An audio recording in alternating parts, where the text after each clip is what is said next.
Ayun, what is up guys, no? So meron tayong unang booking. Alas 10 na ako lumabas sa bahay. 10:45 ako napasukan. 45 minutes. Arrive ko muna, nandito na ako. Lagi yung mapa, ma'am. Problema talaga always siya. Oo, lagi. Tapos na andito yung ano.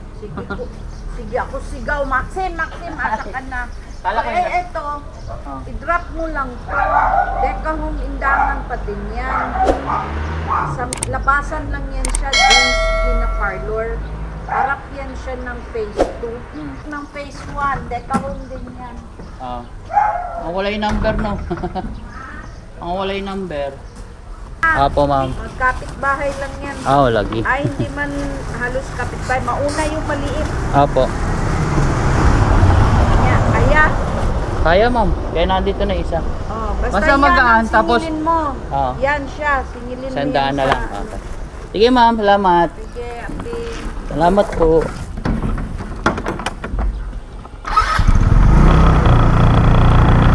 So, ayun. Dumaan tayo sa mali. So, ayun guys, no? May pangalawa tayong booking. Dito lang, malapit. 0.5 kilometer. So, 500 meters lang. Ang hatid ay sa El Rio Vista, 114. Yan lang po. Sana. Waiting, tawagin lang siya dapat. Saan nag-book mo? Ay, thank you. Alright. Pangatlong booking. Moto taxi.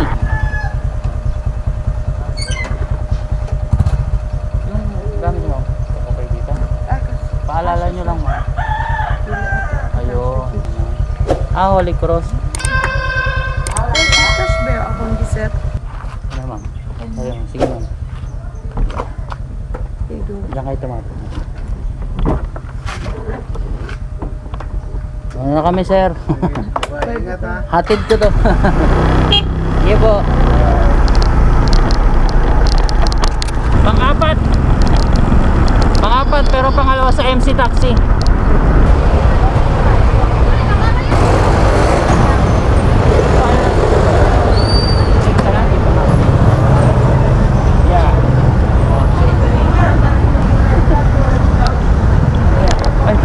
So what's up guys, no? Bali pang 5. Tatlong parcel, 2 MC. Hatid muna natin.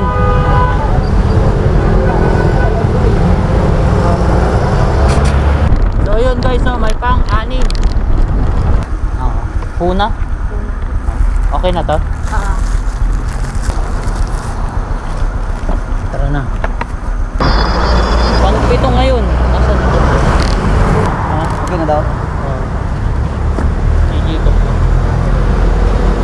Pala yun. Nagsimula ako ng alas 10.